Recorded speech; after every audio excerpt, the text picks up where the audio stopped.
Chronological Bible in a Year, day 119. We've pretty much caught up with where we left off. Today in Chronicles, we read the final lists of the tribes and then the sons of Saul up until Saul's death and the loss of his kingdom. We read this story earlier in 1 Samuel, and here it's repeated. We see that Saul had consulted a medium. He had become unfaithful to God, and so God let the Philistines destroy the army, pillaging parts of Israel, settling them for themselves, but also opening up the throne for David. But of course, we already saw there was some civil war before David gets to see the throne. And a few things stood out to me.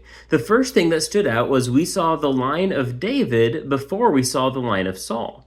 Now, Saul was the first king of Israel, but yet David was the one remembered first.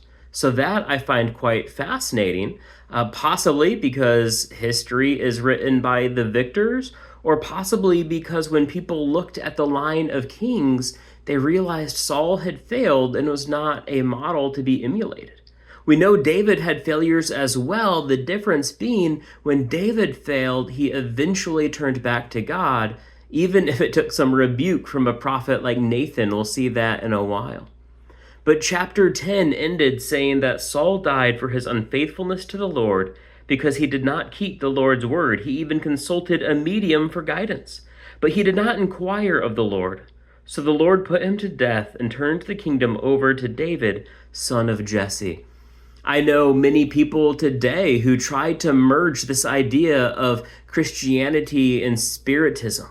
But looking here in 1 Chronicles 10, I see Saul looking somewhere other than God for answers and God punishing him for it. So rather than take my chances with something made by God, shouldn't I focus on going to the feet of the God who made those things?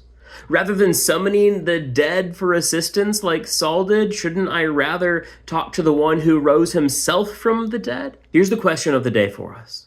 Why are we so ready to turn away from the Creator to seek aid from creation? Why are we so ready to turn away from God to make other things an idol in his place? Earlier, we asked the question, what were some of those idols? And you had some great thoughts, but now let's ask the question of why do we lift those things up? I'm looking forward to some of this discussion and join me back into the Psalms tomorrow. But until then, God bless.